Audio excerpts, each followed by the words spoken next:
भारत और मालदीव का विवाद थमने का नाम नहीं ले रहा है। प्रधानमंत्री नरेंद्र मोदी के लक्षद्वीप दौरे से शुरू हुआ विवाद अब अलग मोड़ पर पहुंच गया है। पहले बैकफुट पर दिखी मालदीव सरकार के तेवर अब बदल गए हैं।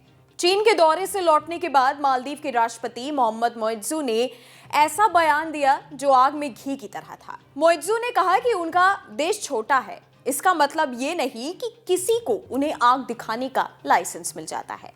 इस बयान के कुछ घंटे बाद ही मोइज्जू ने भारत को मालदीव से अपनी सेना वापस बुलाने के लिए 15 मार्च तक का अल्टीमेटम दे दिया।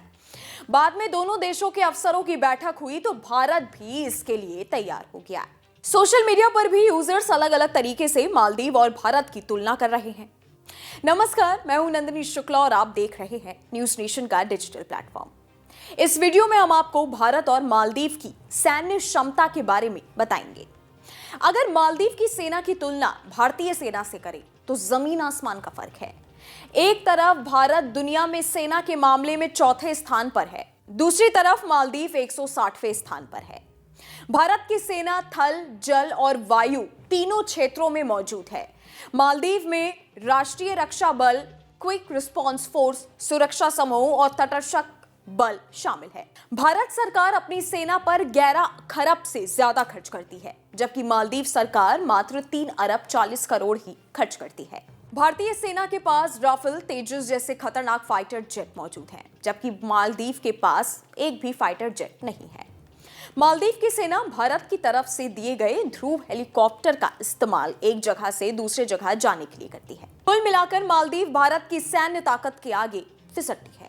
मालदीव की सैन्य ताकत का अंदाजा इसी से लगाया जा सकता है कि साल 1988 में जब आतंकी मालदीव पर कब्जा करने की कोशिश में थे, तब भारत ने अपनी सेना भेजकर मालदीव को बचाया था।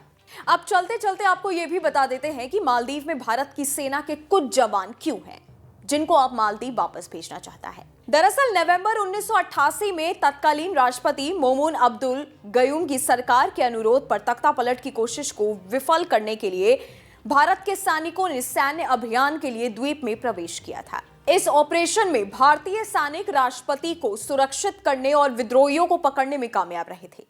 उसके बाद के 3 दशकों में मालदीव ने आमतौर पर इस प्रकरण में भारत की भूमिका की सराहना की थी, जबकि इंडिया आउट अभियान 2020 में शुरू हुआ।